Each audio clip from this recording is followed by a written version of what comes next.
Ok, alors, donc, je vais reprendre une démonstration que j'ai faite beaucoup trop vite à la fin de la séance semaine dernière et puis expliquer deux, trois trucs un peu plus généraux sur des équations en dimension finie qui étaient donc une sorte de parenthèse pour préparer à ce qu'on va réellement démarrer aujourd'hui. Donc,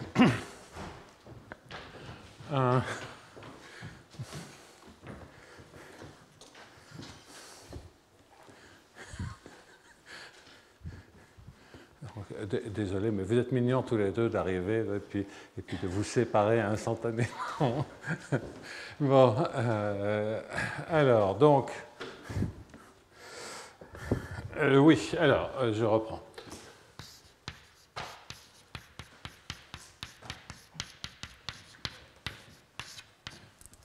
Et puis, un terme que...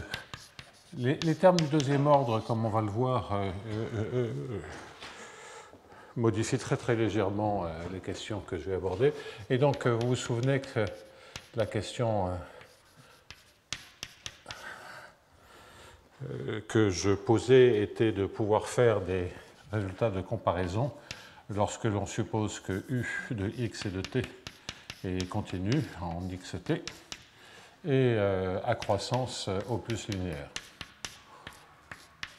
En fait, je dirais un mot sur quelles sont les croissances qui sont admissibles. Tout ceci est des choses bien connues, mais c'est surtout de mettre en place la démonstration. Alors, les hypothèses sur h, je les rappelle, h de x et de p, moins h de y et de p, est inférieur, oméga est toujours un module, hein, c'est-à-dire un truc qui est positif, croissant, continu, et qui vaut 0 en 0. Donc ça, c'était ce que l'on avait vu la semaine dernière. Et cette hypothèse très forte, qui évidemment dans les cas de contrôle d'équation des partiels ne sera pas réellement satisfaite, mais à nouveau, c'est un échauffement, c'est un x, et c'est q, un oméga de p moins q. Voilà, donc l'uniforme continuité par rapport à la variable dans laquelle on met le gradient, c'est une hypothèse qui peut même être renforcée en mettant ici qu'on a une fonction qui est lipschitzienne par rapport à P. Alors, dans ce cas-là, il y a des choses encore plus générales, mais j'en parlerai tout à l'heure. Là, je vais me concentrer sur cette situation, parce que on va retrouver cette difficulté un peu plus tard sur notre route. Donc, je voudrais faire cette démonstration tranquillement.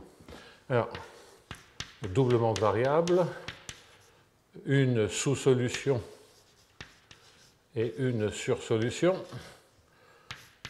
Comme j'ai expliqué la semaine dernière, on n'a pas besoin de dédoubler la variable temporelle qui est très particulière.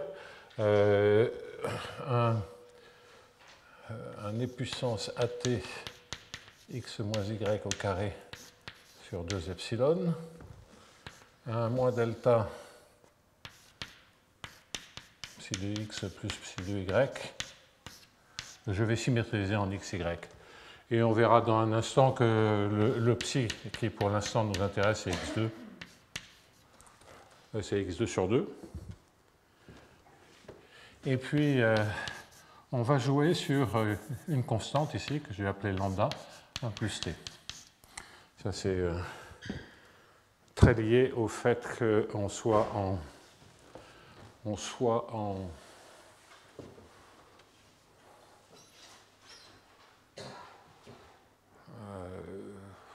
bon, bref. Alors, donc, ceci que l'on peut facilement maximiser pour tous les x et pour tous les y et pour tous les t, disons dans 0t. Pourquoi on peut facilement maximiser? C'est que ça, c'est à croissance linéaire. Et ici, vous avez quelque chose, surtout ici, quelque chose qui est quadratique, donc à l'infini, ça n'importe. Donc c'est une fonction qui tend vers moins l'infini à l'infini. et qui est continue, donc elle a un point de maximum. Bien. Cela étant dit, donc il y a deux cas de figure. On a un point x0, y0, t0, point de maximum. Donc je mets un 0, mais en fait, c'est quand même un point et un temps qui dépendent de epsilon, delta, lambda, des trois paramètres que je mets dans la démonstration. Donc, premier cas de figure, t0 est égal à 0.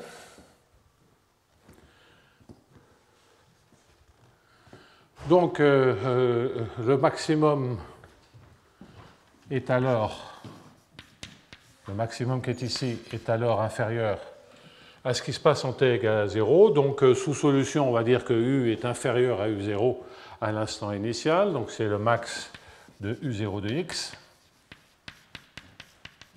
moins u0 de y moins x moins y carré sur 2 epsilon moins lambda moins delta phi de x plus phi de y.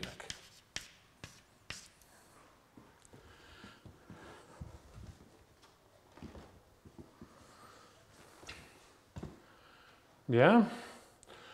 Et je vais choisir essentiellement lambda pour que ceci soit négatif ou nul. Alors, que je peux majorer,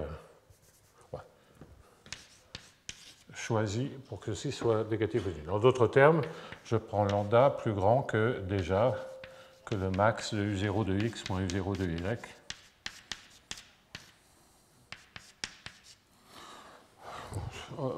Je vais pas faire ça. C'est pas très grave.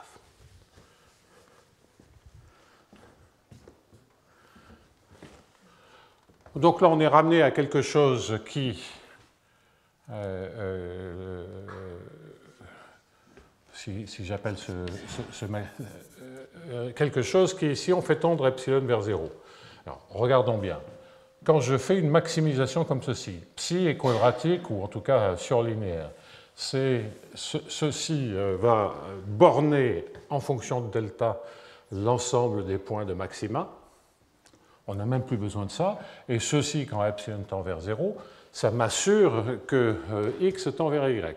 Okay, et u0 de x, u0 est continu sur les bornées. Hein. Donc, à delta positif fixé, quand epsilon tend vers 0, ceci, ça tend vers 0, ça, c'est négatif, et on l'oublie dans la maximisation. Et en fait, il n'est pas difficile de démontrer que ce maximum, quand epsilon tend vers 0, tend vers le 0, le maximum, là il reste le delta, et moins l'infimum de psi de x plus psi de y. Donc quelque chose que l'on maîtrise complètement, hein, je le répète, ça borne les points de maxima de xy là-dedans. Le u0 est continu, donc la différence tend vers 0. Ceci, c'est négatif et on peut l'oublier. Et tout ceci, quand epsilon tend vers 0, tombe, il y a la constante moins lambda. Donc c'est quelque chose que si on fait ensuite tendre delta vers 0, c'est quelque chose qui converge vers moins lambda.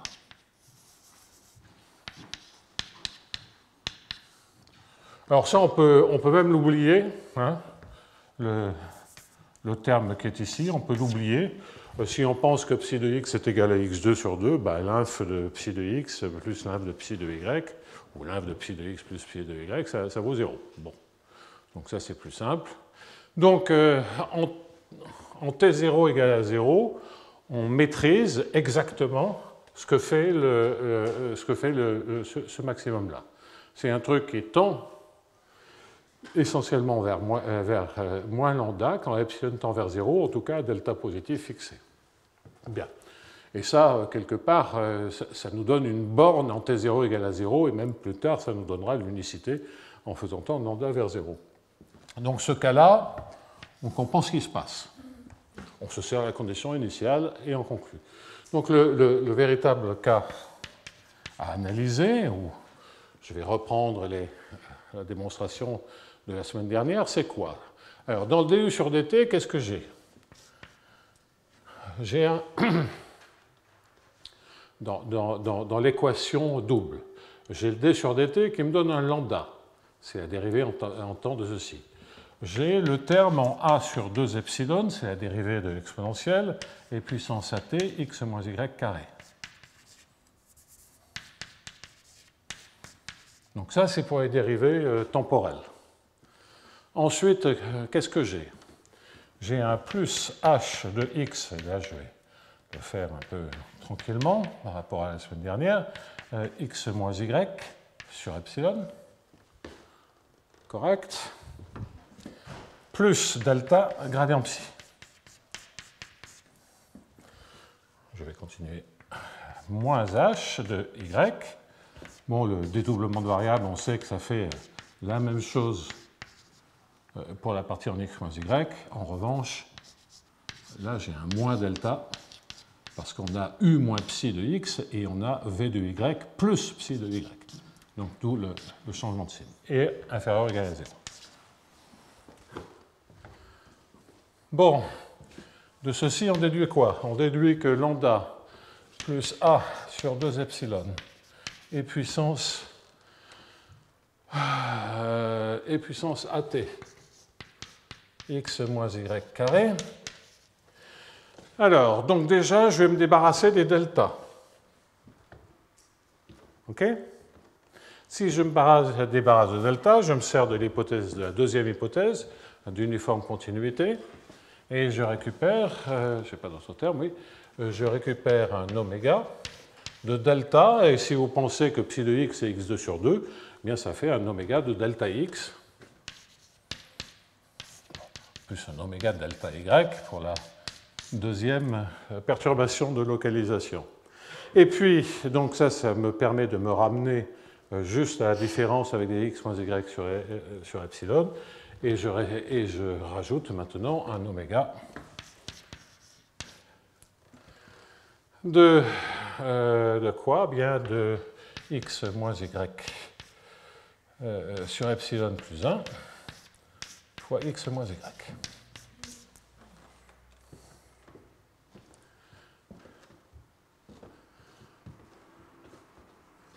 Bon, alors le premier oméga, je n'y touche pas. Et ça, je peux le majorer, comme j'ai déjà expliqué. Encore un nouveau petit paramètre, un alpha x moins y carré sur epsilon. Un c alpha, pardon. Plus alpha. Et j'ai un plus c alpha x moins y. Qui vient du plus 1 qui est ici, et plus alpha. Donc c'est en disant que pour alpha positif compris entre 0 et 1, pour un module de continuité, je peux toujours le majorer par alpha plus une certaine constante qui dépend de alpha.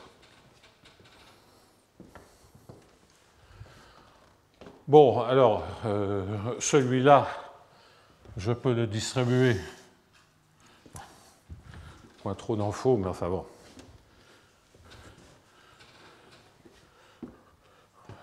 Vous voyez que si je dis que C alpha x moins y, c'est C alpha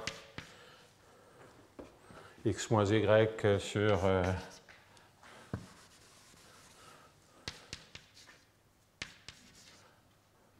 donc je veux en d'autres termes dire que x moins y est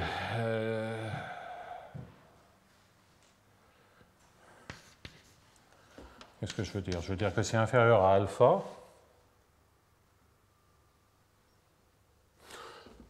Je veux l'absorber par Cauchy-Schwarz et j'essaie de faire la meilleure constante de tête. Et évidemment, je vais certainement me planter.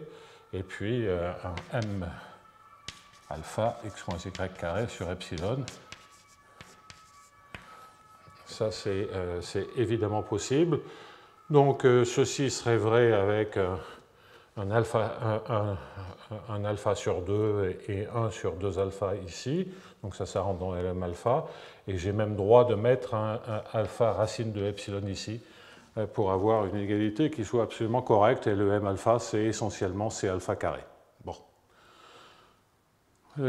Tous mes petits paramètres sont compris entre 0 et 1, donc le alpha racine de epsilon, paf, je le mets dans le epsilon. La morale, c'est que essentiellement, quitte à changer alpha en 2 alpha, on a une majoration par alpha plus C alpha x moins y carré sur epsilon. Donc ça, c'est juste le module de continuité. C'est totalement standard, et puis un petit coup de Cauchy-Schwarz au milieu, et on s'en tire. OK? Donc, je reporte là-dedans.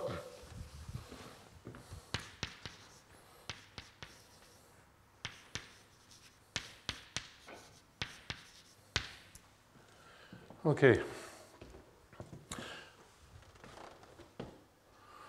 Alors, dans un premier temps, je vais vouloir juste une borne. Donc, je vais dire que alpha, je vais prendre alpha égale à 1, parce que ça, c'est borné. Ça me fait une certaine constante. Et je prends A qui est plus grand que... c'est pas x moins y carré sur 2, c'est epsilon ici. Et donc, je prends A qui est plus grand que 2C alpha. Donc ça me fait 1. Ça me fait C alpha, c'est plus petit qu'un demi de A. Et donc, qu'est-ce que je récupère? Je récupère que lambda plus un certain nu, qui est la différence qui est ici, sur 2 epsilon de x moins y carré, est majoré. Donc je me suis débarrassé par 1. Bon, ça, je prendrai dans un premier temps lambda grand, et plus un oméga de delta x plus delta y.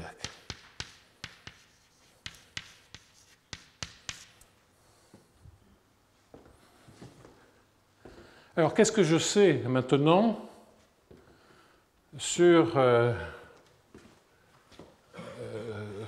ceci?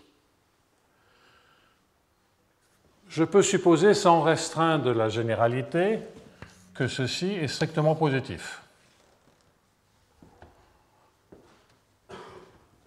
S'il ne l'est pas, on a tout de suite obtenu une majoration du maximum, à savoir par 0. Bon. OK? Ouais. Si c'est strictement positif, là, en ce point-là, je peux faire passer tous les termes négatifs de l'autre côté, et j'en déduis qu'en un point, donc ça c'est en x0, c'est en x0, y0. Hein. Donc si le maximum est strictement positif, j'en déduis que delta psi de x0 plus psi de y0 est inférieur à quoi? Bien, est inférieur, tous les autres termes sont négatifs, à u de x de t moins v de y de t, qui se majore par c1 plus x plus y. C'est la croissance au plus linéaire. Et là, c'est un x0. Ça, c'est l'hypothèse sur u et v. En d'autres termes, je vais passer tous les termes négatifs qui deviennent des termes positifs. L'inégalité est encore plus vraie en éliminant les 2 termes positifs, et j'ai donc l'inégalité qui est ici. Et ça, cela m'assure, regardez ici, vous avez du x0 carré et du y0 carré, ça m'assure que delta x0 plus y0 est majoré par une constante. Donc là, vous avez le carré, à droite, vous avez la puissance 1, donc c'est comme si vous aviez la puissance 1 qui est là, multipliée par delta, c'est inférieur à C1. Bon. Donc voilà, là j'ai fait en détail l'argument dont on déduit que ces quantités qui sont ici sont bornées. Les quantités qui sont là sont majorées. Donc tout ceci, ça se majore par C1.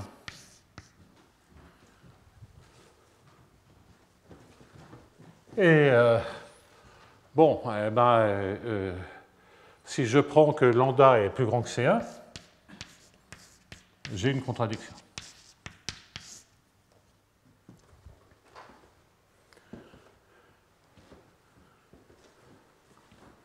Que me dit cette contradiction si je résume tout le bazar que je viens de faire? La conclusion, c'est quoi? C'est que soit le maximum est négatif, si je prends lambda un peu plus grand, comme ceci, soit le maximum est négatif, soit il est atteint en 0. Bah, s'il est négatif, qu'est-ce que ça veut dire? Ça veut dire que le max de U de x et de t moins v de y et de t moins 1 sur 2 epsilon x moins y carré. Oui. Moins delta psi de x plus psi de y,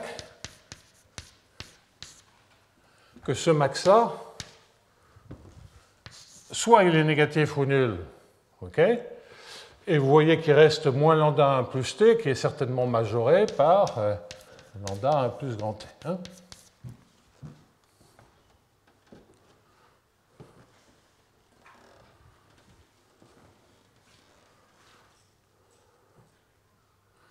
Et ce n'est pas le 1,5, c'est un e puissance at. Bien. Et donc, qu'est-ce que ça veut dire? C'est que ce maximum-là, il est majoré par une constante, qui ne dépend de rien du tout, puisque tous les paramètres sont compris entre 0 et 1.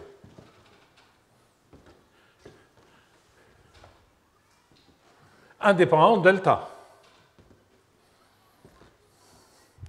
Et donc, en particulier, hein, cela veut dire que si vous faites tendre delta vers 0, bien que ceci soit de la croissance linéaire, la différence, bon, certes avec des x et des y différents, elle est majorée par-dessus.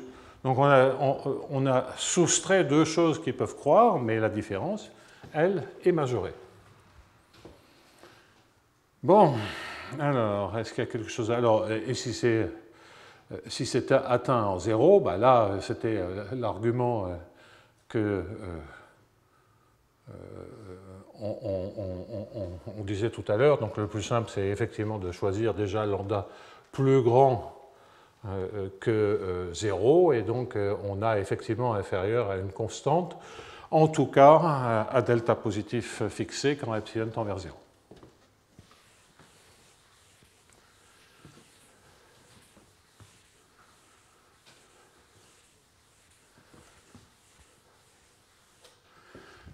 Donc, ce que je disais, c'est que maintenant, si je supprime ce maximum, il croît quand delta décroît vers 0, je peux supprimer ceci, puisque la constante est indépendante de delta, et obtenir ceci.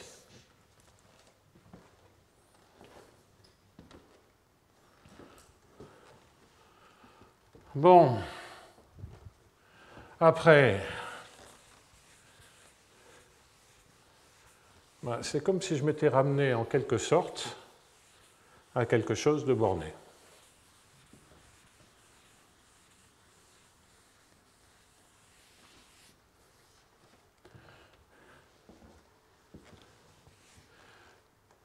Je vais maintenant reprendre le même max une fois que j'ai obtenu cette information, mais cette fois, lambda va être... Tout à l'heure, lambda s'était pris plus grand que C1 ou je ne sais plus quoi. Là, lambda va être destiné à être petit.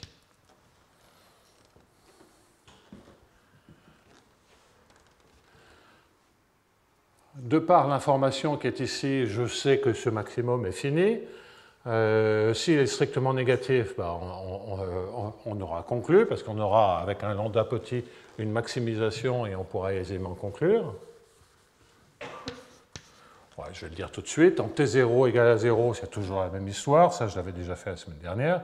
Et donc, s'il est inférieur ou égal à 0, j'en déduis que u de x et de t moins v de x et de t, je prends x égale à y, donc ça disparaît, moins delta, 2 delta psi de x, moins lambda 1 plus t est négatif ou nul, partout. À ce moment-là, vous faites tendre delta vers 0 et lambda vers 0. Et vous avez le principe de comparaison, à savoir que U est inférieur ou égal à V, unicité en d'autres termes. Bon, donc T0 égale à 0, négatif ou nul, c'est toujours la même chose. Là, maintenant, je peux reprendre la démonstration qui me dit que grâce à l'information qui est là, non seulement je sais que le maximum est posé, mais je sais aussi qu'il est borné. Hein. Bon. Alors, ouais, c'est vrai, mais ce n'est pas comme ça que je vais me débrouiller. Maintenant, on refait exactement la même chaîne de démonstration. Et le seul endroit où on a eu besoin de prendre lambda grand, c'était à cause du oméga delta x et du oméga delta y. Tout le reste, on l'absorbait, on n'avait pas besoin de choisir un lambda grand. Bon, donc, souvenez-vous de la démonstration, c'est-à-dire au point de maximum, je dis que delta psi de x0, c'est-à-dire delta x0 carré sur 2, plus y0 carré sur 2.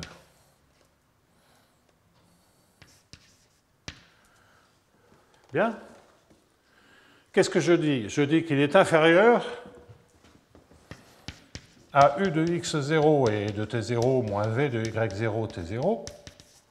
Là, je garde le e puissance à t0 sur 2 epsilon. Ça, je dis que c'est positif, je le jette. C'est le même argument que tout à l'heure. Hein. Donc, on a une erreur qui est en oméga delta x plus oméga delta y, et on a cette borne. Mais maintenant, la première étape, elle nous dit que le terme de droite, il est majoré. Donc tout à l'heure, on avait une borne qui nous disait que x0 était au plus d'ordre 1 sur delta, x0, y0. Là, on a maintenant une borne qui nous dit que x0, y0 est au plus en 1 sur racine de delta. On a gagné un racine de delta, mais ce racine de delta, ça fait toute la différence. Parce que le oméga delta de x, vous pouvez le majorer maintenant par un oméga de c, delta sur racine de delta, il me reste un racine de delta.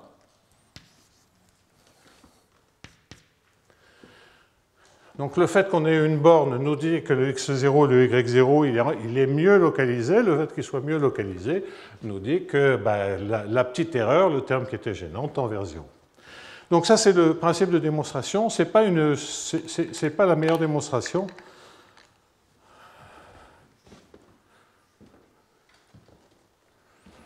Il y en a en dimension finie en tout cas.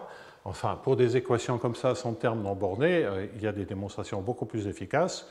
Donc, je vais faire une remarque. Mais cette démonstration, on pourra l'adapter sur le contrôle de MDZ.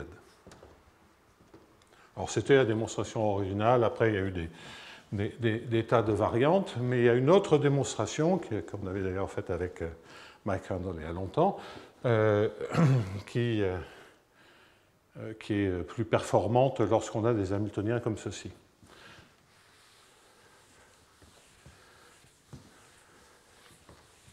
Donc une remarque. Donc A de U, c'est un opérateur elliptique dégénéré à coefficient régulier, c'est pas le souci. Ou un max, c'est ce que les notations, je ne vais pas rappeler les notations de la semaine dernière. Bon, alors donc la remarque, c'est qu'en fait, on a droit à des U de x et de t qui sont à croissance au plus polynomiale.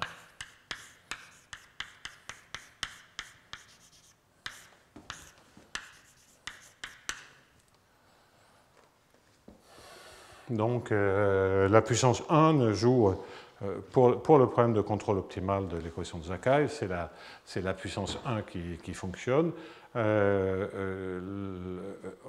En fait, on peut faire exactement ce genre de démonstration avec une croissance au plus polynomiale.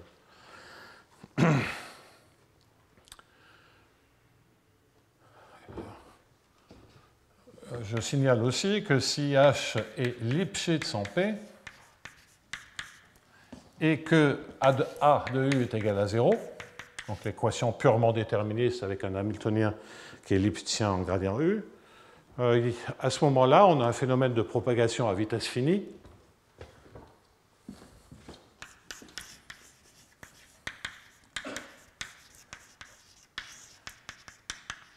qui dit en particulier, qu'est-ce que c'est? Si c'est la constante de Lipschitz et c'est 0, voilà, voici les x, voici les temps. Si vous êtes intéressé à comprendre ce que la solution, de quoi, comment se forme la solution à un temps t0 et en un point x0, vous prenez un cône, donc la pente, et c'est 0. Bon, donc en dimension 1 d'espace, ça veut dire un triangle. Hein. Et la valeur qui est là ne dépend que des valeurs initiales qui sont ici. Donc c'est la propagation à vitesse finie, la vitesse maximale de propagation de l'information, et c'est 0. Donc ce que ça veut dire, c'est que pour avoir déterminé de manière unique la valeur en ce point-là, vous n'avez besoin que des valeurs sur un ensemble compact. Donc il n'y a évidemment aucun besoin d'aucune hypothèse sur le comportement à l'infini. Alors si vous avez un module qui n'est pas linéaire, hein, ce n'est pas lipschitzien, il y a des croissances limites qui sont des exponentielles bizarroïdes, etc. Et quand vous avez un terme du deuxième ordre, même si H est lipschitzien en P, vous n'avez plus de propagation à vitesse finie. Le deuxième ordre change un peu les choses. À cause, par derrière, vous avez le mouvement brownien qui instantanément va partout. Donc, et là, le comportement, il y a un comportement limite qui est un sous-exponentiel au carré. Donc, tout ceci est bien connu. Et il y a d'innombrables articles qui ont étudié différentes situations et variantes de ceci. Comment ça marche? Et c'est en fait l'argument qui prouve aussi la propagation à vitesse finie, ou toutes les propagations.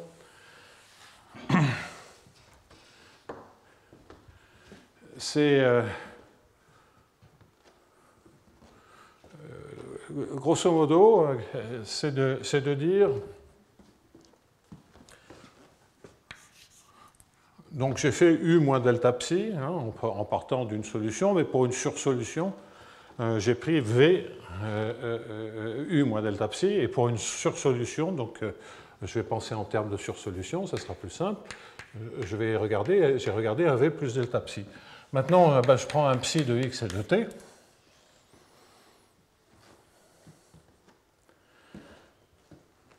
Et ce que je veux, c'est avoir des comportements à l'infini assez rapides pour psi de x et de t, de sorte que le v plus delta psi, on soit certain qu'à l'infini, il est plus grand que u, donc, et que ça reste une sursolution.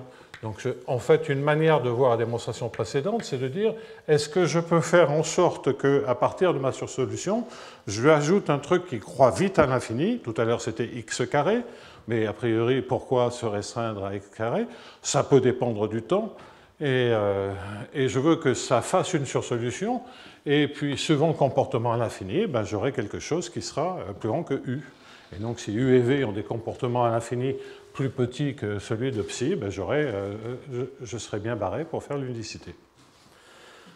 Donc ça, c'est la stratégie de démonstration. Et donc, grâce à l'uniforme continuité, et penser que A, je vais faire simple, hein, je vais prendre A de U égale moins AIJ DIJU, sinon il faut faire apparaître des opérateurs maximaux. Bon, c'est un détail. Donc, les AIJ étant positifs ou nuls et inférieurs à une certaine constante delta IJ. Donc, les coefficients sont bornés du terme d'ordre 2. Alors, si les coefficients sont à croissance quadratique, hein, ce qui est le cas limite de la non-explosion pour le système stochastique, Évidemment, ça change, tout ça. Je ne suis même pas sûr que tout ait été exploré en détail, mais les principes sont toujours les mêmes. On essaie toujours de traficoter quelque chose du même tonneau. Et donc, si je fais ça, qu'est-ce que je suis en train de dire? Je veux trouver des solutions psi, tant qu'à faire, qui soient un peu, qui aient tendance à être croissantes, telles que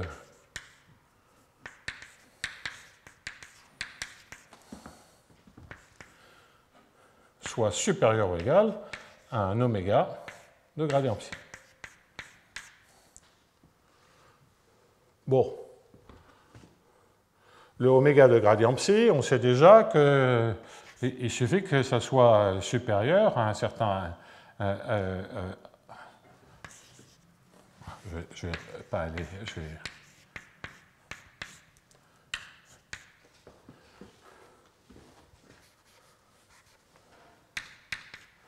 Et ça, certainement, je peux dire que c'est supérieur à moins 1, moins c gradient psi.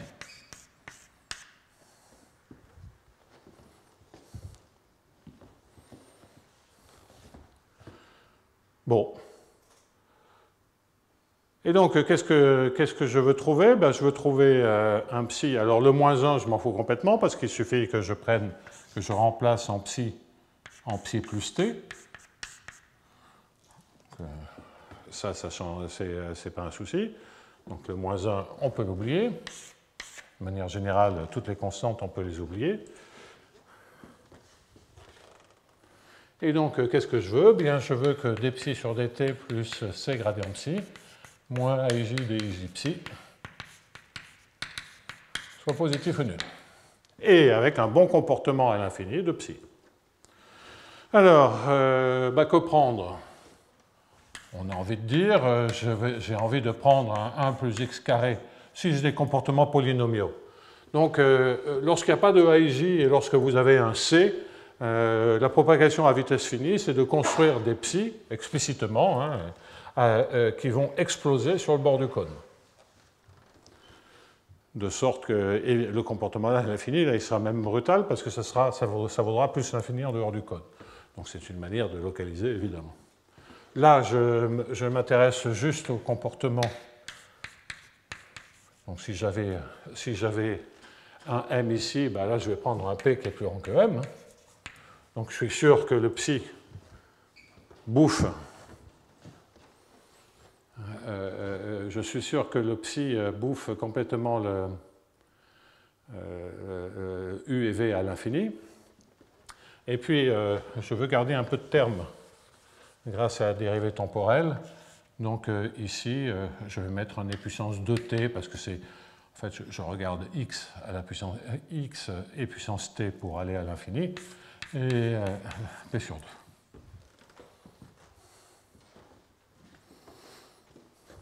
Bon.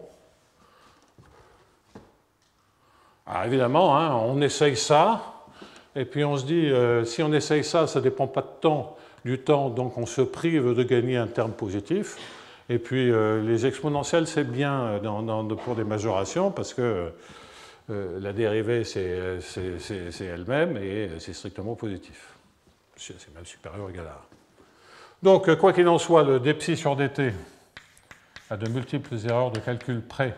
C'est un p. Alors, il y a un p sur 2, et puis comme je dérive, il y a des 2 partout, là, lorsque je dérive ça, ça fait un e puissance 2t. Donc, 1 plus x carré et puissance 2t, donc c'est déjà p sur 2 moins 1, et puis il y a la dérivée de ceci qui me fait du x carré, le 2 je l'ai déjà pris, et puissance 2t.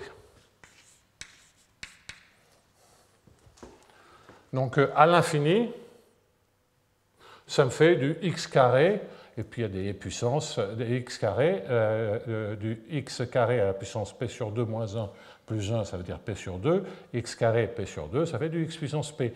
Donc ça le d psi sur dt, il se comporte comme du psi à l'infini. OK?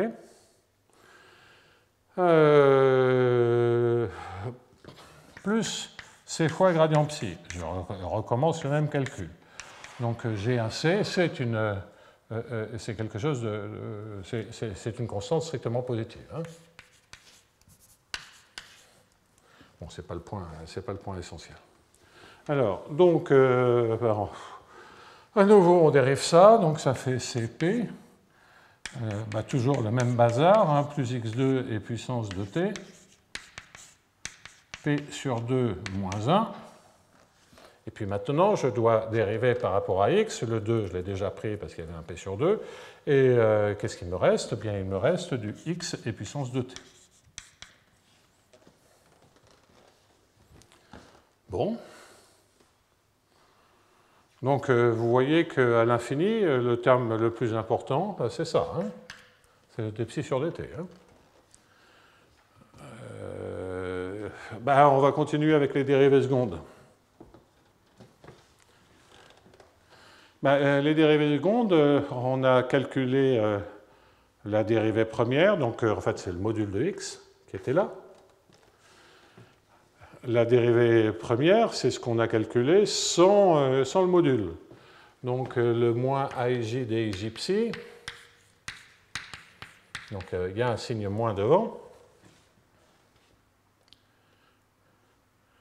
Parce que pour l'instant, on pourrait presque tout oublier. Vous voyez que tout ça, c'est positif ou nul, et je veux quelque chose de positif ou nul.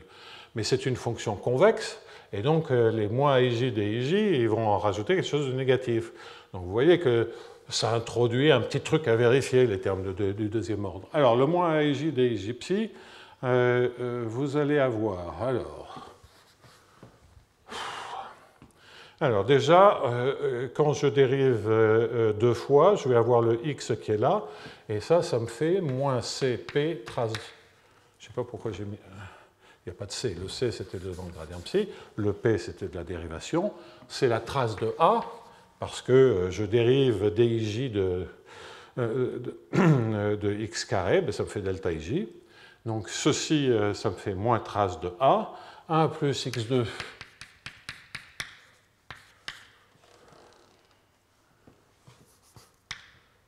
et puissance 2t à la puissance p sur 2 moins 1.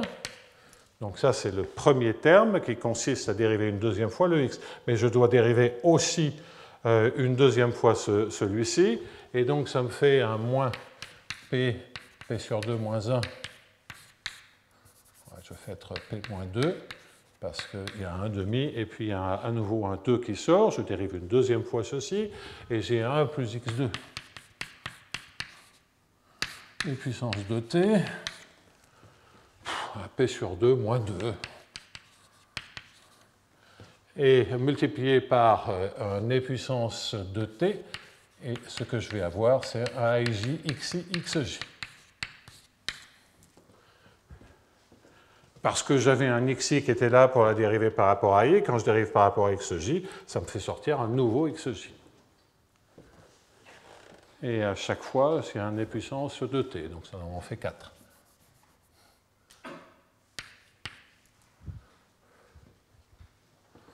Bon, alors l'exponentielle, c'est pour ça que je ne joue pas sur le coefficient, que j'ai mis le coefficient 1, j'aurais pu mettre 18 ou 1 100 millionième. Je veux simplement qu'elle me donne quelque chose qui croît à l'infini. Donc si je regarde maintenant le comportement à l'infini, et puissance t, c'est un paramètre qui varie entre 1 et puissance grand T. Donc tout ça, je peux penser comme si c'était des constantes. Si je regarde le comportement à l'infini de ceci, le comportement, il est semblable modulo une constante multiplicative. Eh bien, c'est ce que je disais tout à l'heure, ça fait du x à la puissance p moins 2, plus 2, ça fait du x puissance p, à l'infini.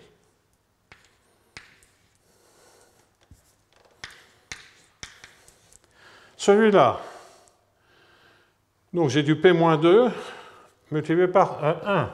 Celui-là, ça me fait du xp moins 1. Donc celui-là, il est plus petit. Celui-là, le terme qui est là, ça me fait du p moins 2. Et ici, j'ai aussi du p moins 2 parce que c'est comme si j'avais un moins 1 et du x carré. Donc ceci, c'est semblable à du moins xp-2. Il y a des signes moins devant.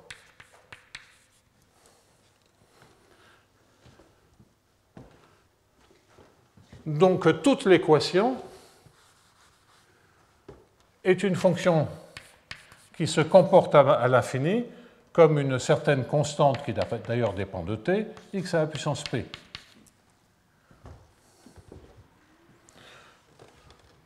Bon. Et maintenant, pour avoir plus grand que 0, bien, il suffit de dire que si c'est une fonction qui évidemment est continue, regardez tous les termes, il n'y a que des termes en x carré, à des puissances, etc. etc. Donc c'est une fonction continue qui tend vers l'infini à l'infini, elle est donc minorée. F est supérieur à moins c. Et donc le psi plus t, ça c'était pour absorber le 1, mais tout le bazar que je viens de faire, ben, si je regarde le psi qui est ici, et que je lui rajoute un plus ct, le tour est joué. J'absorbe la constante du second rang. J'ai une sursolution qui croît plus vite. Donc vous voyez, il y a beaucoup de marge dans la démonstration. Il y a énormément de marge. Et c'est une démonstration qui est évidemment beaucoup plus performante sur le comportement à l'infini. Je tiens à faire l'autre démonstration parce qu'on n'a pas besoin de faire apparaître tout un tas de fonctions de test qui, dans le cas de MDZ, compliqueraient un peu les calculs. Bon. Ils sont déjà pas très rigolos en dimension finie. Alors en dimension infinie, bon. L'autre démonstration est relativement transparente. Hein, on voit la mécanique, on prend delta x2, on a des croissances au plus linéaires. Bon, la démonstration d'unicité se fait en 2 temps, mais on applique les définitions, et si on s'y prend correctement, cela marche.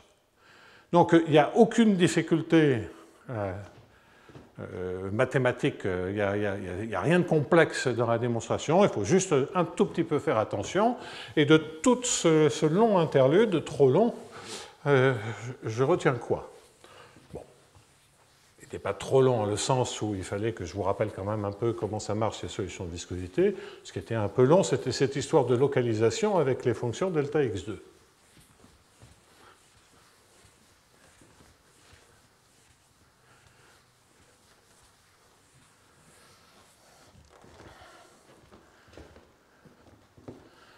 Alors, donc qu'est-ce que l'on retient de tout ceci? C'est que si les solutions de viscosité, c'est a priori, la théorie classique, c'est pour des solutions bornées uniformément continues, avec des techniques de localisation, avec des perturbations, avec la norme de la variable au carré, bon, on s'en tire. Et d'ailleurs, vous voyez que même les constructions du psi là, que je faisais à la fin, c'est du même tonneau, hein, c'est des fonctions croissantes, convexes de la norme de x. Bien.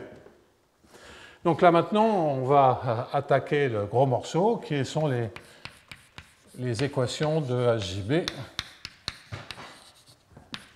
pour le contrôle de MDZ.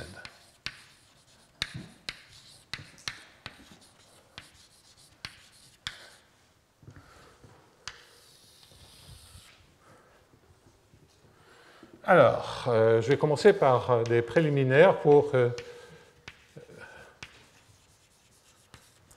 l'on voit bien les difficultés, le rapport avec ce qui existe dans la littérature, etc. etc.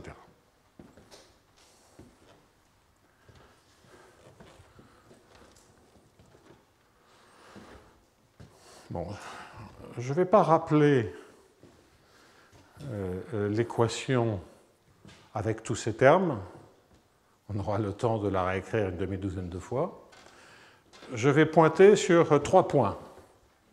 Le premier point, c'est qu'on n'est plus dans RD.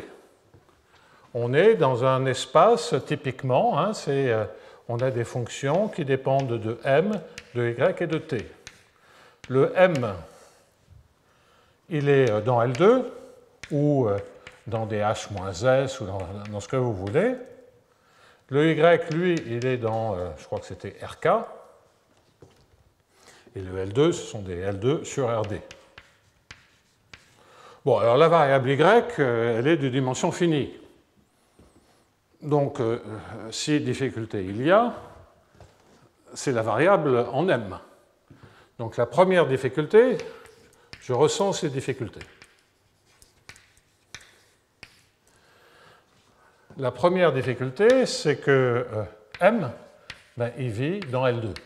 Il y a un espace de dimension infinie. On n'est plus en dimension finie. Alors ça, c'est un peu embêtant, parce que cela veut dire que toutes les techniques de solution de viscosité étant basées sur le fait de prendre des points de maximum, ben les points de maximum, ça n'existe pas forcément en dimension infinie. On peut avoir d'excellentes fonctions qui n'ont pas de maximum local. C'est ce qu'on apprend en optimisation. L'optimisation en dimension infinie, ben attention. OK. Donc, il y a quid des maxima. Alors, dans ce qu'on avait fait avec Mike Randall dans la série d'articles sur les équations de Hamilton-Jacobi-Bellman en dimension infinie, on se servait de lemme de perturbation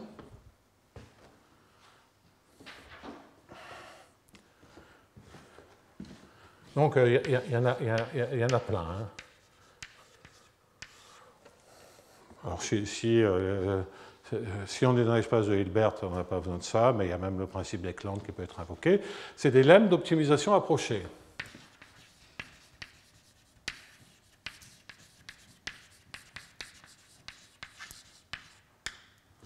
Alors le plus classique, qui marche dans les Hilbert ou dans des espaces de Banach, si je me souviens bien, réflexifs, uniformément convexes, c'est le lemme de Segal, que je vais baptiser S, et qui nous dit la chose suivante. Supposez que vous ayez une fonction sur un espace de Hilbert, que vous ayez une fonction qui soit, je sais pas moi, bornée, continue bornée.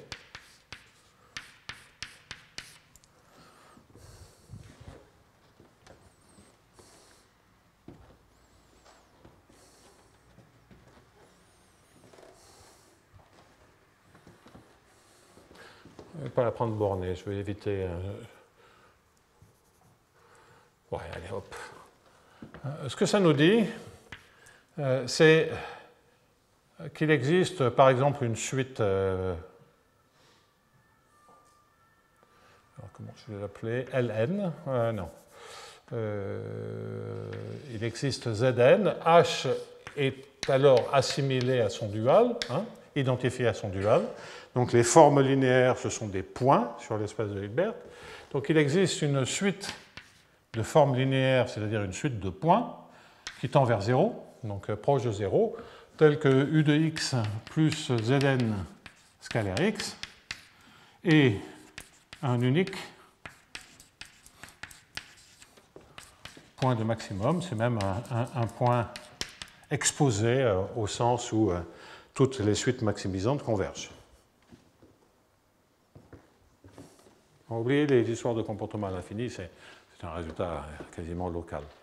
Donc ça veut dire que si vous ne savez pas maximiser, il suffit de perturber un peu la fonction, et là, boum, vous pouvez trouver des points de maxima. Alors, on peut se poser la question, c'est quoi l'ensemble des z pour lesquels on peut perturber un tout petit peu et obtenir un point de maximum. Alors, c'est en dimension finie, c'est lié au lemme fondamental, c'est un gros ensemble. En dimension infinie, ce n'est pas un gros ensemble. Donc, j'ai traduit ça avec une suite de points, mais on n'a pas beaucoup plus d'informations que ceci. L'autre difficulté que l'on a, c'est que la perturbation, elle appartient à l'espace. Mais je ne sais pas si je peux, en travaillant en disant on est dans L2, la perturbation au sens lemme de Segal, elle me dit que la pente est dans L2. Mais j'aimerais avoir mieux que L2. Et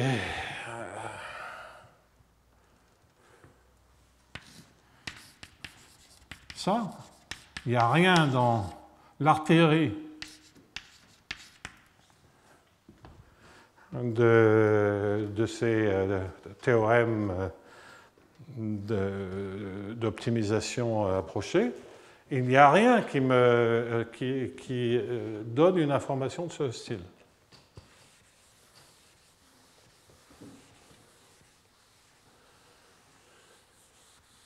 Et ça, c'est très embêtant. Et je disais, on en a besoin. Parce que dans le maximum, pour le contrôle de Sakai, rappelez-vous, on a des choses comme le sup sur alpha. Donc je vais isoler la partie en dv sur dm. La partie en dv sur dm dans la direction, c'était L alpha étoile de m. Et puis 3 petits points. Il y a d'autres termes qui dépendent de alpha, mais je veux insister là-dessus. Donc dv sur dm, L alpha étoile m. Et le L alpha étoile, c'est quoi? C'est le moins des J, j'oublie même les termes d'ordre inférieur.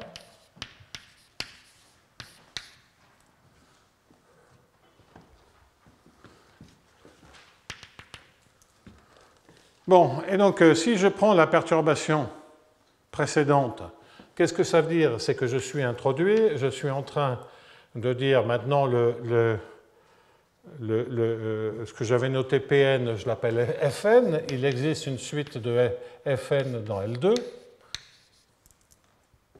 qui tombe vers 0 dans L2. Et je rajoute à V plus l'intégrale de Mfn.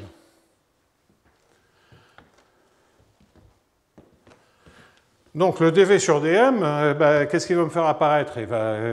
Lorsque je lui rajoute ceci, vous voyez que j'ai automatiquement un Fn, donc une intégrale, L étoile m.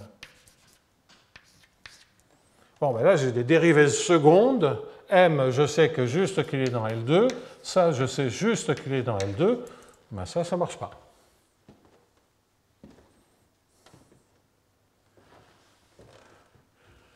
Alors c'est même encore plus grave que ça, parce que si je sais que ça c'est juste dans L2, pour que ceci ait un sens, il faudrait que je sache que M est dans H2, même pas H1, H2.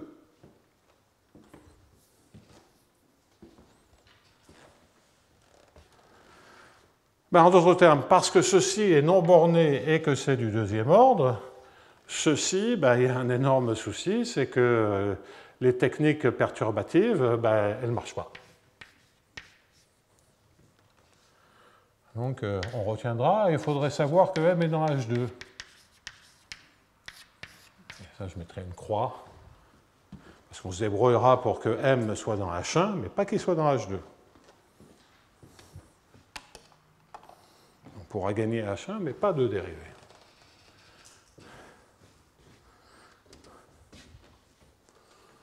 Alors, première difficulté, comment maximiser, sachant que l'optimisation approchée ne marche pas, parce qu'il y a une autre difficulté, qui sont que les termes,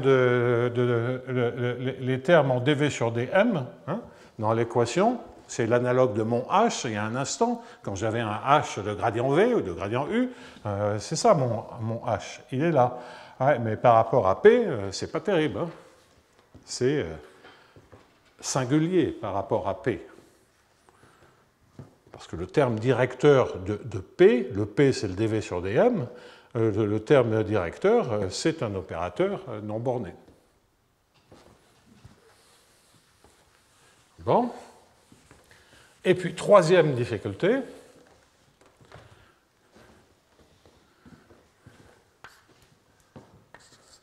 c'est qu'on a des termes de dérivée d'ordre 2.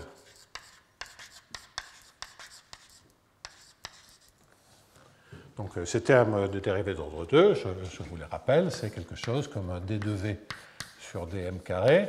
Ils peuvent dépendre de alpha, mais je dis juste c'est un moins de divergence, donc je vais écrire gamma alpha m. Le moins c'est inutile puisque c'est la forme quadratique. Et puis je vais tout de suite rajouter un plus h alpha m.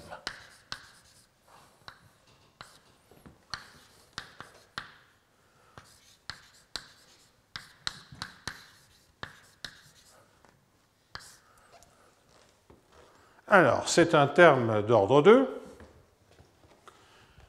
et qui, en plus, à cause du terme en divergence, est singulier.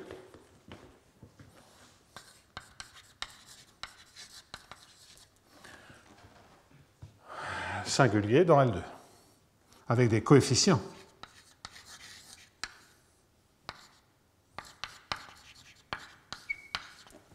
C'est le divergence de gamma m.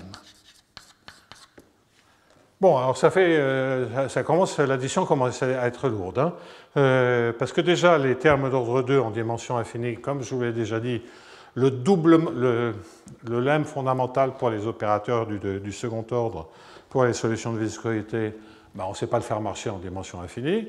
Première difficulté. Deuxième difficulté, en plus, c'est des coefficients singuliers. Bon, alors malgré tout, on va arriver à faire marcher avec le tout avec des démonstrations dont je vais indiquer, hein, après avoir les difficultés, je vais indiquer quelques stratégies de contournement.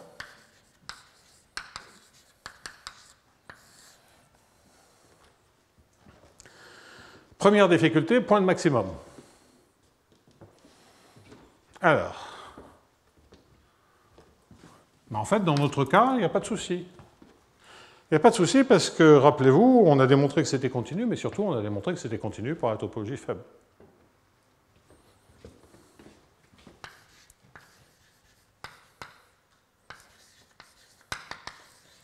Et la topologie faible, alors c'est à croissance linéaire, mais on a appris qu'on pouvait localiser, en tout cas en dimension finie.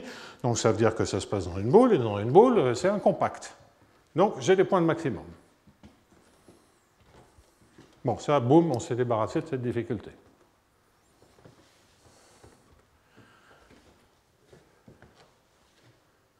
Donc du coup, on n'aura pas besoin de perturber, et du coup, on n'aura pas besoin de se préoccuper de ce que fait la perturbation sur ce bazar-là.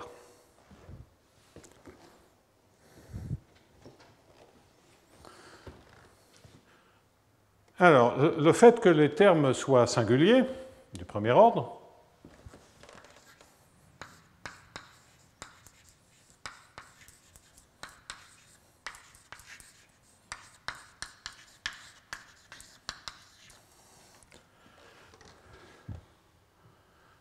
eh bien, ça, on va se servir d'une stratégie qui avait été faite exactement pour ça. Samuel Audin, dans son séminaire, a réutilisé ce genre de technique.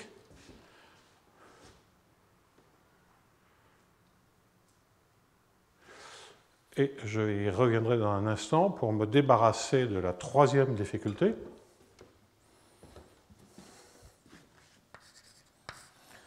C'est des termes d'ordre 2. Après, il y a le terme du premier ordre singulier et d'ailleurs du deuxième ordre.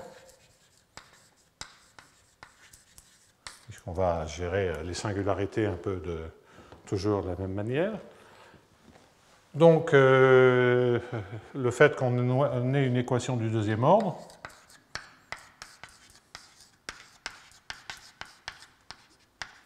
bon, alors ce qu'on a appris péniblement, hein, j'avais commis des articles là-dessus, il y a eu, je vous avais fait parler de références lors du premier cours. Le point qui est assez important, c'est que pour la partie du second ordre, on ne voit pas au niveau des dérivées secondes toutes les directions dans un espace de dimension infinie. Ça en fait beaucoup, hein, les directions. Donc ça ne bouge de manière aléatoire que dans des directions très particulières. En d'autres termes, on est en train de regarder une dérivée seconde dans une direction, un champ de vecteurs si vous en avez envie, qui est celui-ci. OK? Donc pour alpha fixé, on reviendra là-dessus. Pour alpha fixé, on a ce que l'on a ici, c'est un nombre fini, hein, parce que gamma est matriciel, donc c'est un nombre fini, je crois que c'est K. Non, c'était le nombre de Brownien, donc c'était... Oui, c'est K. On a K direction. C'est K champ de vecteur, ça dépend de M. Hein, c'est une direction, comme si vous preniez un champ de vecteur dans RD, une direction, hein, c'est un champ de vecteur, c'est se donner une fonction à valeur vectorielle bêta de x. Ben là, ça devient un bêta de m. Donc on a un nombre fini de dérivées secondes. Hein, c'est un nombre fini de directions.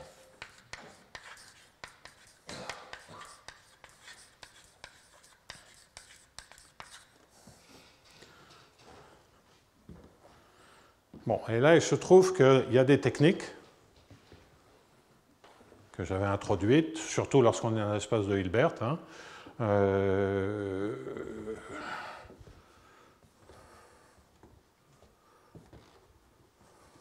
C'est particulièrement simple, qui va consister essentiellement à projeter, mais une projection non linéaire, l'équation en dimension infinie sur une équation en dimension finie, dans laquelle on pourra appliquer le doublement de variables. Et cette projection, c'est penser une sorte de sup dont vous prenez un grand nombre de directions et vous maximisez dans les directions restantes. Bon, il va falloir travailler un peu plus que ça. Bon, comme les équations ne dépendent d'un nombre fini de directions, on voit très peu la troncature des hautes fréquences, si vous avez envie de parler comme ça, contribue ça fait une erreur petite. Bon, enfin, il faut mesurer tout ça soigneusement. OK ? Les termes d'ordre 1, là, les termes du premier ordre, essentiellement modulo la sus, que je vais rappeler maintenant, vont bien marcher.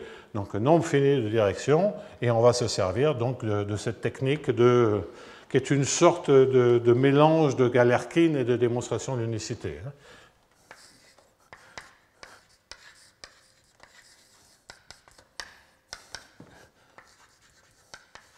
Unicité via Galerkin ou quelque chose comme ça.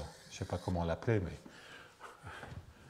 après la rentrée, on s'en rapprochera.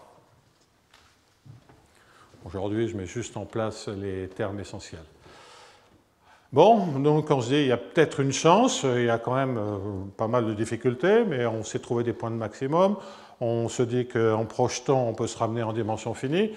Et donc, il reste les termes du premier ordre. Et donc,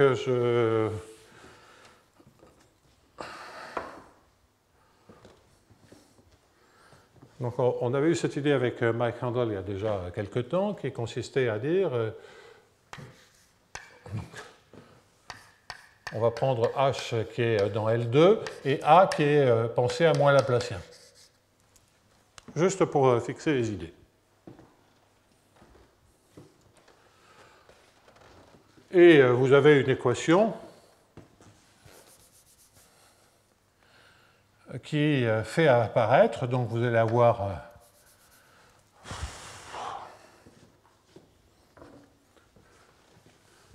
je regrette que moi... Alors on est dans L2, je vais pas la clé H, comme ça me permet d'avoir un autre H qui est hamiltonien. Donc je vais avoir un H de x et de gradient U, et je vais avoir pensé une équation U plus ou du sur dt plus, une équation stationnaire ou une équation d'évolution. Et qu'est-ce que vous écrivez? Eh bien, vous écrivez du sur dx dans la direction moins laplacien U, moins laplacien x, c'est-à-dire AX.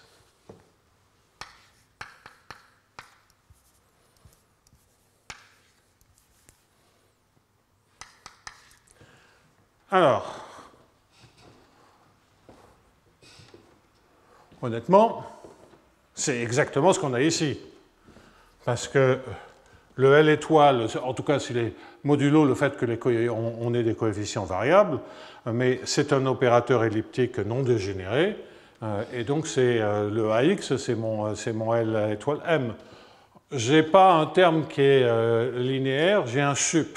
Bon, en fait, la démonstration, ce qu'on avait mis en place avec McRandall, on savait très bien, c'était juste une manière de gérer la singularité.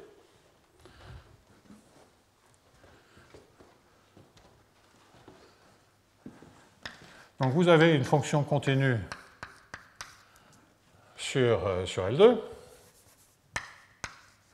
Oh, allez, même, je vais même la prendre bornée uniformément continue sur L2 pour simplifier.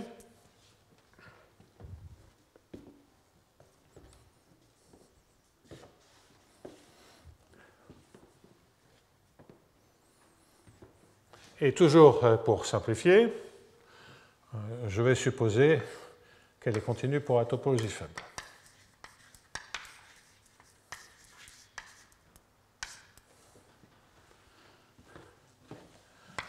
Donc, a priori, si je prends une fonction qui est de classe C1 sur L2, je peux regarder les points de maxima de U-psi. Bon, ça, c'est vraiment pour l'unicité. Là, je vais à la pêche à une définition, une propriété.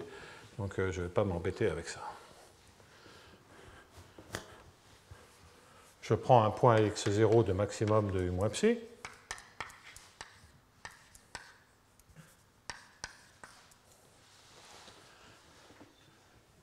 Et je m'arrête parce que lorsque je regarde le dψ sur dx, je vais l'écrire avec un gradient, on est dans l'espace de Hilbert, on a identifié son Hilbert, le Hilbert à son dual, donc c'est un gradient. Le différentiel est un gradient. Donc c'est vraiment gradient U scalaire x. Bah, gradient psi, si psi est une fonction C1 sur L2, bah, le gradient psi est identifié, forme linéaire sur L2, c'est un point de L2. Donc gradient psi au point x, c'est dans L2. Ça, bah, si x est dans L2, ça c'est dans H-2. Ça ne va pas. Alors.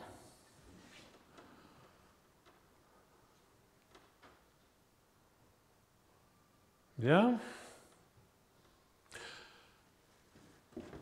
Alors, l'idée dont on s'était servi, c'est en fait tout à fait compatible avec l'idée de localisation que l'on a vue pour le cas où les solutions sont, par exemple, à croissance au plus linéaire, c'est-à-dire ben, je vais un peu perturber. Et je vais perturber par moins delta x carré sur 2.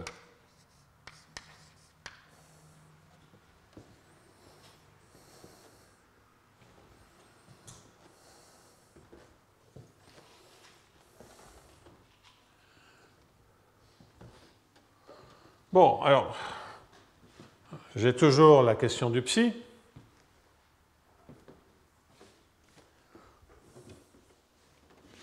Que je mets provisoirement de côté.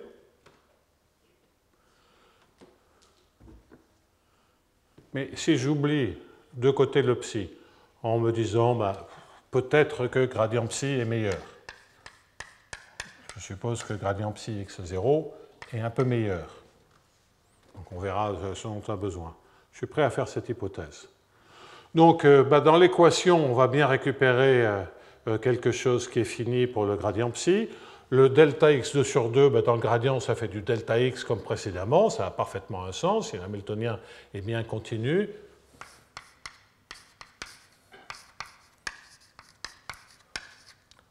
Continu, il peut avoir bah, évidemment d'autres propriétés, au moins celle-ci, donc ça c'est parfaitement défini.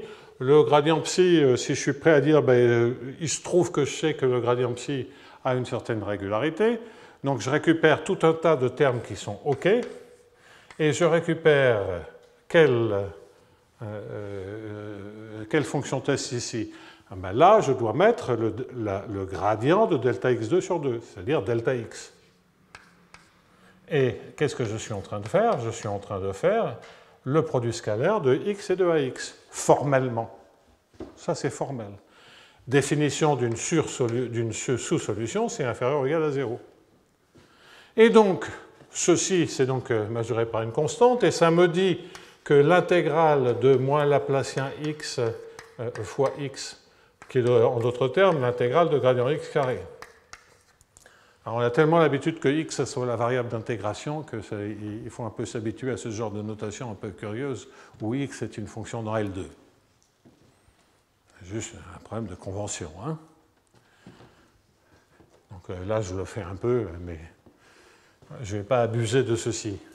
Mais ça nous dit que le point de maximum, grâce à cette perturbation et au fait que l'opérateur soit coercif, eh bien, ça nous dit que, en fait, x0, il est dans H1.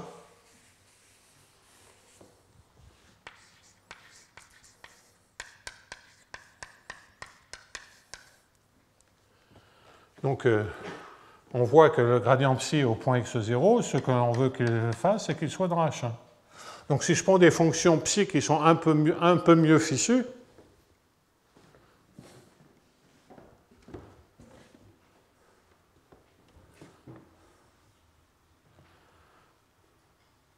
et je peux à ce moment-là écrire une inégalité qui me dit que U de x0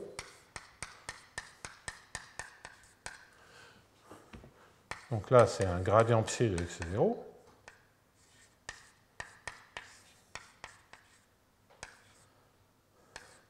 plus delta x0 plus un ax0 gradient psi de x0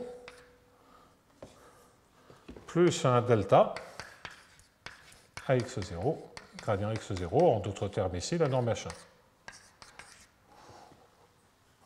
Bon, on n'a pas réellement besoin que ça nous donne pile la norme H1.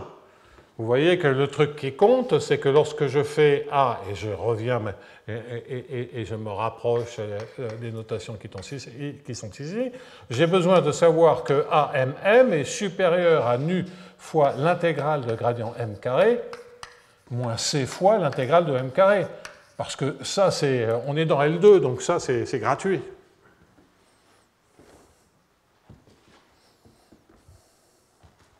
Et ça, c'est exactement le type de borne dont sur lequel j'ai passé autant de temps lorsqu'on étudiait la stabilité. À la fin, c'était ça qu'on faisait. Hein. On multipliait le terme de dérive par M. Et on faisait tous les calculs pour avoir des bornes sur M. Et c'était exactement ce genre d'inégalité qui permettait d'obtenir des bornes dans L2. Et on en déduisait sur la dynamique que le M, si on était parti de L2, ben, il était continu en temps à valeur dans L2, mais il était dans H1 ou dans L2 en temps à valeur dans H1. Ça, c'est sur l'aspect dynamique exactement ce dont on se sert dans ce formalisme de fonction test perturbée, où en perturbant par la norme le terme d'ordre 1 qui est singulier, étant en fait monotone, hein, le fait qu'on ait pris une norme au carré, ben ça nous crée un bon terme, un terme positif, qui nous dit qu'en fait, le point de maximum, il est dans H1. Donc ça va être la technique de base. Et donc, on va savoir qu'un point de maximum, ben en fait, le M0, il est dans H1. Ça va être ça, la clé de...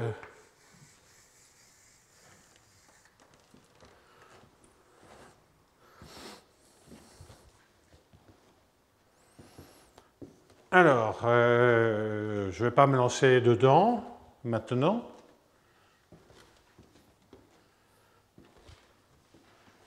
Mais, parce qu'il faut que je choisisse, je n'aurai pas le temps d'attaquer le gros morceau, donc je vais peut-être prolonger ce genre de considération avec les méconnaissances. Je vais savoir que le point de maximum est dans H1.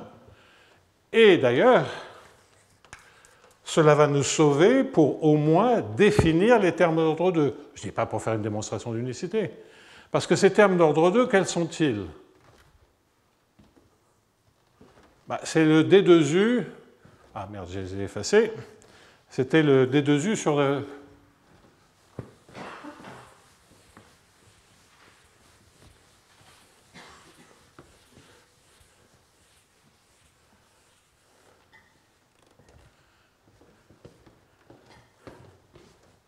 Donc si psi, pour regarder les notations tout à l'heure, si psi c'est l'intégrale de m carré sur 2, ou l'intégrale de m carré, allez, un demi, et que je fais une perturbation avec delta psi, les termes d'ordre 2, qu'est-ce qu'ils me donnent? Les termes d'ordre 2, ça me fait apparaître un moins delta, c'est des termes avec le signe moins, c'est un terme du deuxième ordre. Pour les termes d'ordre 2, dans l'équation. Donc j'extrais ce que j'ai rappelé. Après, il y a un terme d'ordre 2 mixte en Y et en M, mais il n'est que du premier ordre en M, donc celui-là, il n'est pas le plus méchant, il n'est pas le plus singulier. Donc celui-là, je le mets de côté. Mais le terme le plus méchant a priori, c'est le terme en D2 psi sur dm carré, et comme je disais à l'instant, c'est en divergence de gamma m.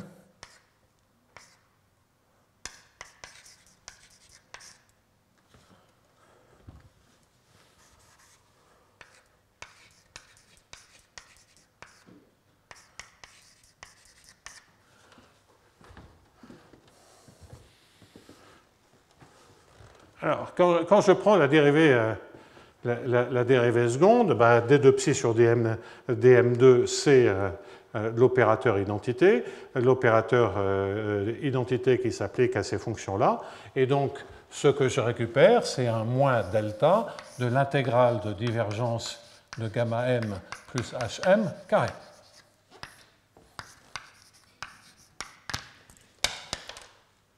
Et de l'autre côté, qu'est-ce que je récupère?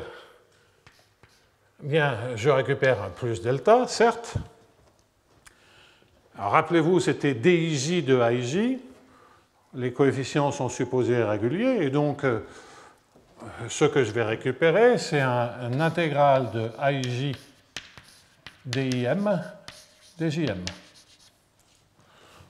Et moins c fois des termes d'ordre inférieur. Alors, ce n'est pas tout à fait exact parce qu'il y a une petite perte, une toute petite perte ici, parce qu'il y a des termes qui sont m gradient m que je peux major par Cauchy-Schwarz, mais je vais oublier ça. Ça, c'est exactement ce que l'on a fait lorsqu'on a essayé d'obtenir des bornes sur la dynamique. Et c'est normal, parce que les bornes sur la dynamique, lorsque je prends l'espérance, elles font sortir exactement les termes du premier ordre sur la partie à variation bornée du processus, et les parties qui dépendent du mouvement brownien, ça vous fait sortir les termes du deuxième ordre. Donc on retrouve exactement le même calcul. Donc s'il marchait avant, il va marcher ici. Il n'y a pas de miracle. D'une certaine manière, on a déjà fait les calculs. Donc je triche un peu, là c'est un delta moins epsilon avec un c epsilon, mais on n'a pas besoin. Et ça, le pire cas, le reste, je peux le mettre là-dedans. J'oublie les delta. Tout est multiplié par delta, c'est homogène de degré 1, toute cette affaire. Donc je vois que tout ce qui est ici, je peux le remplacer par gamma transposé, DIM, J, DIM, DJM. Tout le reste, je le balance là-dedans.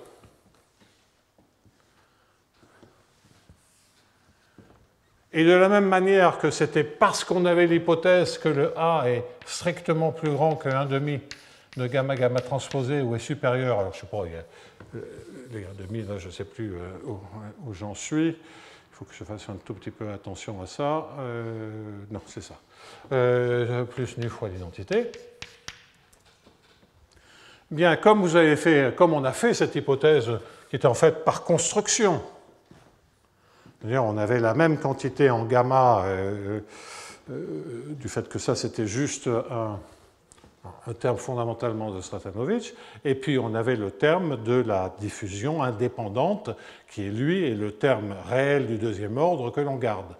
Le terme du deuxième ordre en gamma, il se compense sur plein d'aspects avec le terme qui est là. Ça, c'est exactement les calculs qu'on a déjà faits, et donc de tout ceci, on en déduit que c'est supérieur à nu fois l'intégrale de gradient m carré moins c fois l'intégrale de m2. Bon, en plus, c'est pour chaque alpha, c'est uniforme en alpha, et donc on a bien ce bazar-là.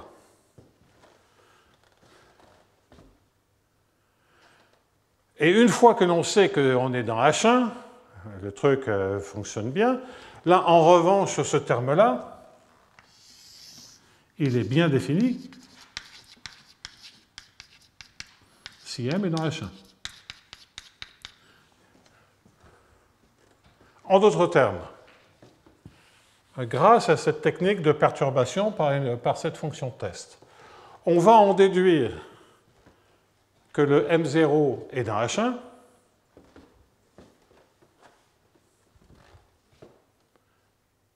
du coup, les termes d'ordre 2 deviennent bien posés,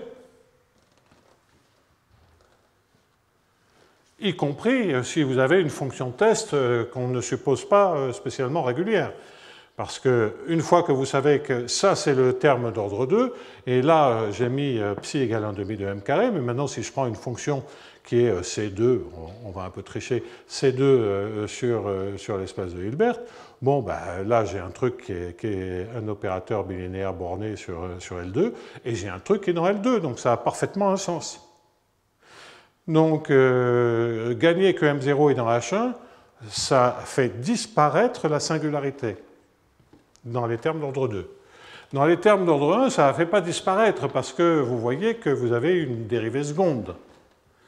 Donc le fait que M soit dans H1, ça c'est quelque chose qui est dans H-1, donc ça exige quand même qu'on travaille un tout petit peu sur le dv sur dm.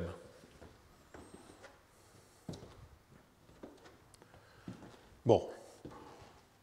On comprend que ce n'est pas on se doute que ce n'est pas le point le plus grave. En tout cas, pour les termes d'ordre 2, ça, il y a un véritable ouf de soulagement parce que déjà, c'est un terme d'ordre 2, mais cette technique qui était a priori basée sur un terme d'ordre 1 permet de récupérer l'information sur le point de maximum qui fait que, essentiellement, le terme n'est plus un terme singulier. Bon, on n'est pas tout à fait, comme je l'ai déjà indiqué, on n'est pas tout à fait au bout de nos peines sur ceci, mais en tout cas, il y a une lueur d'espoir parce qu'on a un nombre fini de dérivées secondes, on a une technique de perturbation qui peut donner un peu plus d'informations sur les points de maxima et que la première étape, alors elle est complètement résolue grâce à la continuité pour la topologie faible. Bon, alors il va falloir qu'en mettre... je pourrais dire, ben, c'est bon, hein, vous voyez, on prend ça, on prend ça, on prend ça, vous bossez bien et vous avez la démonstration du théorème. Bon, il y a quand même quelques étapes de plus qui justifient que je continue le cours après les vacances de Noël, les vacances de fin d'année. Alors... Que puis-je faire ce matin de plus?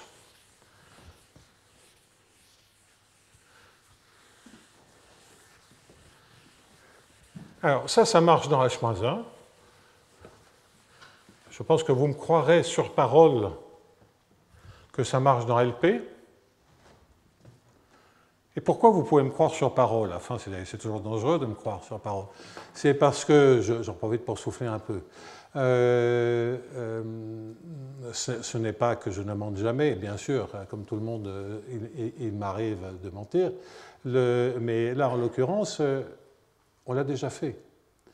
Parce que vous avez compris que ce qu'on a fait dans L2, ça revient à reprendre les estimations de stabilité sur les dynamiques. On les a faites dans L2, mais on les a faites dans LP. On les a faites dans H-1. Donc, a priori, la technique de perturbation de fonction test, on peut la faire dans tous les espaces. Dans tous les espaces. À chaque fois, au lieu de mettre moins delta la norme L2, vous mettez moins delta la norme LP à la puissance P. Et puis après, vous êtes ramené au même calcul. Donc ça, c'est souple.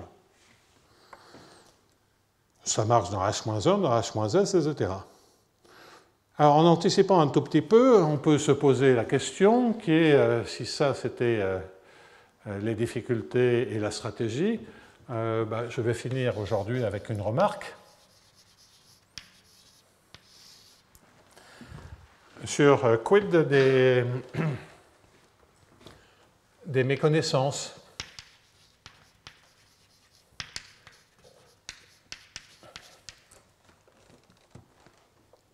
Alors, méconnaissances sur d'ordre 1.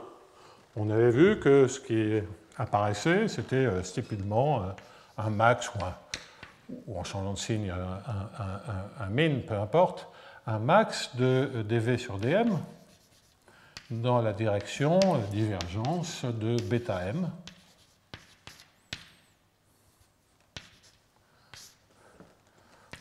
Et on va supposer que bêta en norme infinie est majoré par un R0.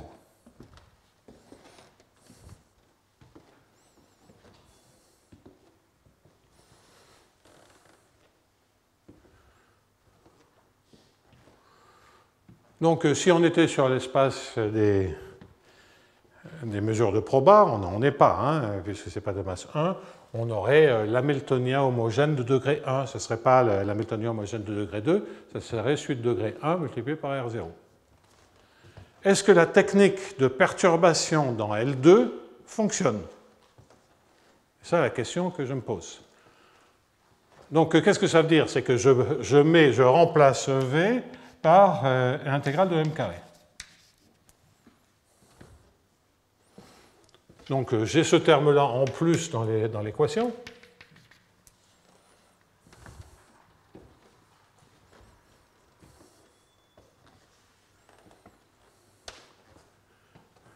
Alors, 1,5, il y a un delta, mais à nouveau, tout est homogène là-dedans, donc le delta m'importe peu.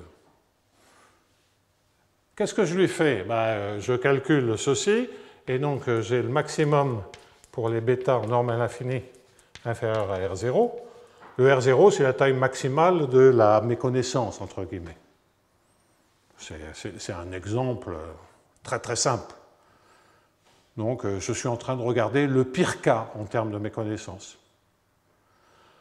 Alors, la maximisation, je fais l'intégration par partie, la dérivée c'est m, et donc évidemment, ce que vous avez, c'est l'intégrale de bêta m carré.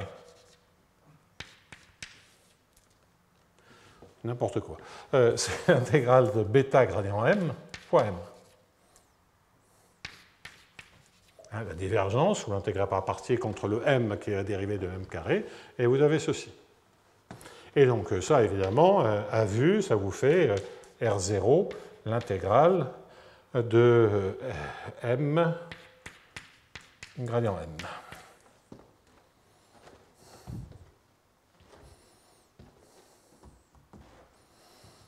Ce n'est pas tout à fait exact ce que je suis en train de dire. Parce que c'est le produit, donc avec les valeurs obscures, enfin bref. Si, allez, c'est bon. Allez,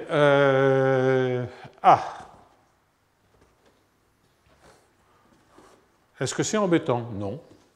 Parce que d'un côté,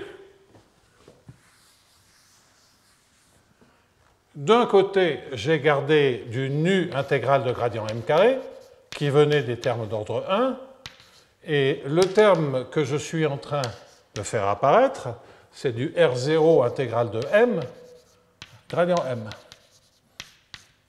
Bon, ben ça, je peux le majorer par nu sur 2 l'intégrale de gradient M carré, plus C fois l'intégrale de M carré. En d'autres termes, parce que vous avez les bons termes d'ordre 1 de diffusion non dégénérée, vous pouvez absorber de manière robuste de telles méconnaissances. Donc, excusez-moi, c'est moins nu plus R0 est inférieur. Oui, enfin, c'est toute l'équation qui est inférieure à ceci. Et donc, lorsque vous comparez, ça ressemble dangereusement à un moins. Donc, voilà. Ce que j'avais écrit était correct, mais pas très lisible. Bon.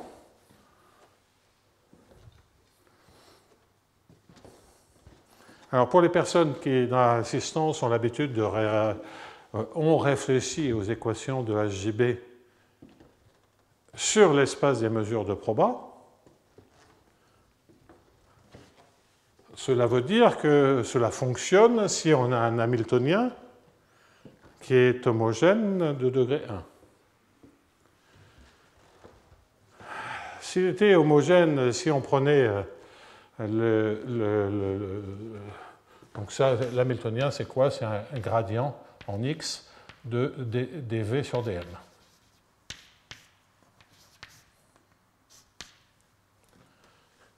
Donc là, la technique est tout à fait compatible, c'est un terme d'ordre inférieur.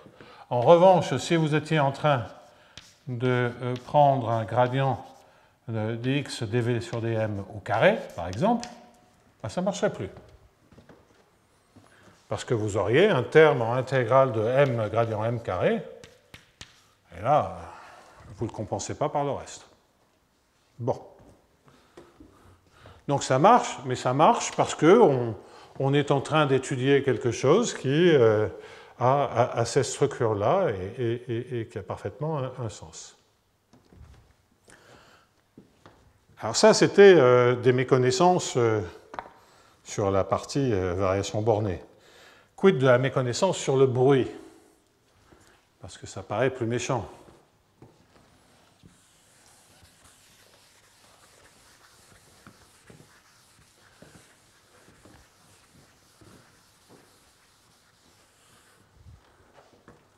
Donc vous avez un maximum sur sigma qui appartient à un certain ensemble, que je vais noter grand sigma. Alors, un exemple typique de sigma, c'est de dire que sigma transposé est compris entre 0 et R0 fois l'identité. C'est un nouvel R0 qui mesure la taille maximale de la méconnaissance sur le bruit. Bon. Alors, quand vous avez un bruit comme ça, attention, vous avez plusieurs termes. Vous avez un terme du premier ordre, qui est un dv sur dm, qui est appliqué à un moins dij de sigma transposé ij m. Et vous avez un moins d2v, un demi de d2v sur dm carré. Oui, hein, en fait, c'est des plus. J'écris ça de manière un peu bizarre avec des moins à l'intérieur, mais c'est évidemment moins. Et tout le terme de diffusion associé à une matrice de diffusion sigma. Et donc là, qu'est-ce que vous avez? Vous avez divergence de sigma m. Sigma m.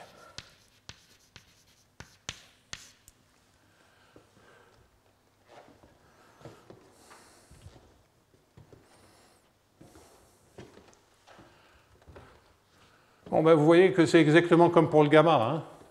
La technique en intégrale de m carré, c'est exactement identique.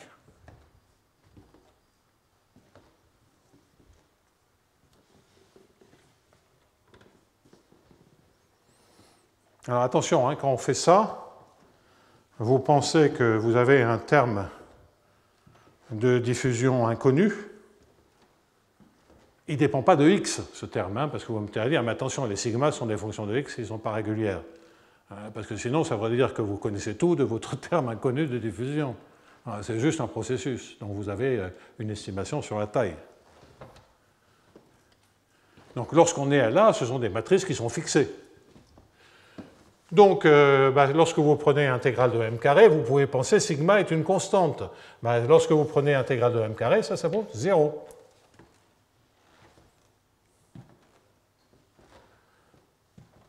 C'est fait pour.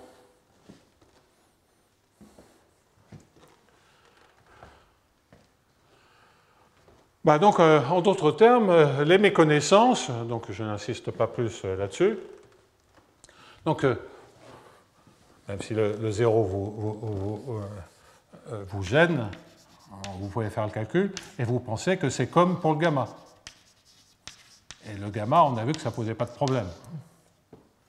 Et le 0, ça vient du fait que si AIJ est égal à 1 demi de gamma gamma transposé, tout disparaît.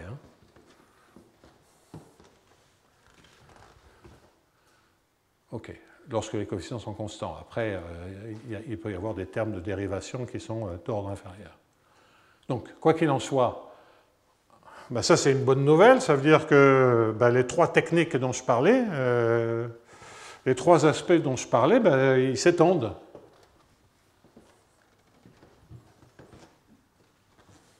Ah oui, mais ça c'est dans L2. Or, on avait dit que quand même ça serait bien, a priori, le problème il est posé dans l'espace des mesures. L'espace des mesures tel quel, je ne sais rien faire. Et que donc une manière de contourner la difficulté, c'était de le plonger dans un espace négatif. Et là, ce que je viens de raconter, qu'est-ce qui se passe si je prends un espace de Sobolev négatif? Regardons. Donc je vais le regarder pour des méconnaissances d'ordre 1. Et je vais le regarder dans L2.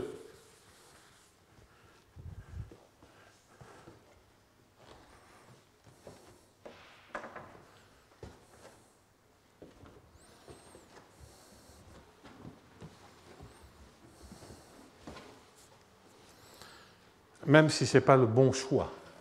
Puisque le bon choix, c'est plutôt de travailler dans le plus possible de L1. Donc on aurait exactement la même question en travaillant dans HSP. Et un certain nombre de difficultés disparaissent. Donc attention, si je change d'espace, si on travaille dans H-1, ou carrément dans H-S. La technique de perturbation, maintenant vous oubliez ce que l'on a fait, la technique de perturbation des fonctions de test, c'est toujours de prendre moins delta m dans H-S au carré. De sorte que la dérivée est d'ordre 2,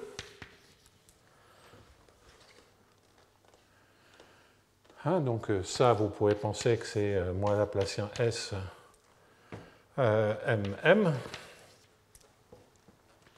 moins S. Donc la dérivée, c'est moins laplacien moins S, M. Alors tout ce que j'ai fait précédemment, on sait que ça marche, puisque c'était les bornes. Je l'ai déjà expliqué, c'était la manière d'obtenir les bornes sur la dynamique. En revanche, si je regarde la technique de perturbation que j'envisage, j'ai une dérivée, ça je sais que ça va marcher sur tous les autres termes, mais quid de celui-ci? Alors le dv sur dm, ça me fait un moins laplacien moins s m, sachant qu'au mieux, je récupère que m est dans la forme quadratique associée. Donc, qu'est-ce que je suis en train de dire? Je suis en train de regarder un A qui est grosso modo moins laplacien, de moins laplacien moins S M. Ça, c'est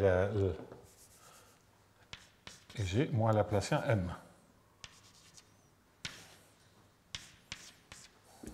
Donc ça, c'est ce que je gagne. Ce que je gagne, ça me fait un moins laplacien à la puissance 1 moins S. Ce qui veut dire un m dans h de fois 1 moins S.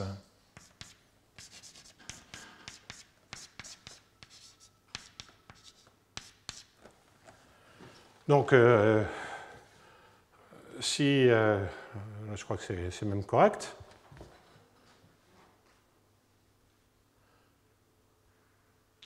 Non, il y en a trop là. 1 moins S. Si vous prenez S égale moins 1, ça vous fait bien H2. Donc c'est 1 moins S.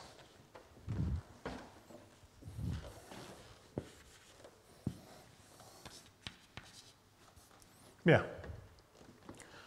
Et donc maintenant, je balance là-dedans. J'ai donc un bêta gradient de moins Laplacien moins S M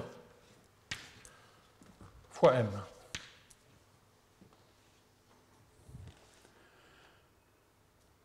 Et en fait, vous voyez que la technique va fonctionner jusqu'à H-1 et pas au-delà. Pourquoi? H-1, c'est S égale à 1. S égale à 1, ça veut dire que je récupère, et c'est une norme au carré, que je récupère de la norme L2.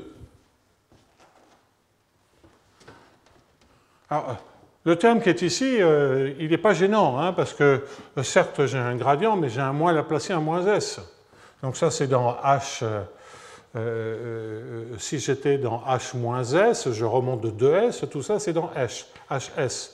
Tout ça c'est dans HS moins 1. OK?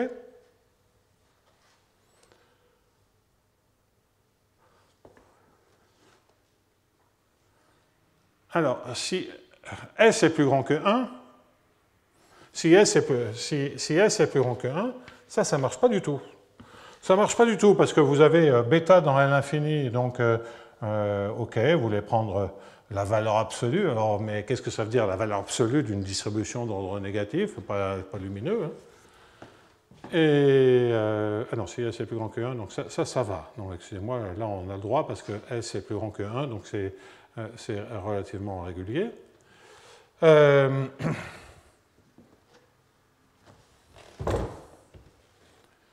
Alors ça c'est dans H-S, je commence un peu à fatiguer là. C'est-à-dire que comme j'ai écrit les choses avec des moins, ça ne me facilite pas la tâche. Donc H-S, je remonte de 2S, ça me fait quelque chose qui est dans HS, d'où HS-1. OK. J'aurais dû commencer par la chose qui est plus visible, c'est-à-dire S égale moins 1. Ben, si S est égal à moins 1, donc j'arrive à H moins 1, ceci, ça me fait quoi? Ça me fait... c'est S égale à 1. S égale à 1, ça fait H moins 1. J'aurais vraiment pas dû faire ça, de mettre H moins S. Donc si S est égal à 1, ceci, c'est une norme L2. Pas de problème, donc ça va me faire R0 fois...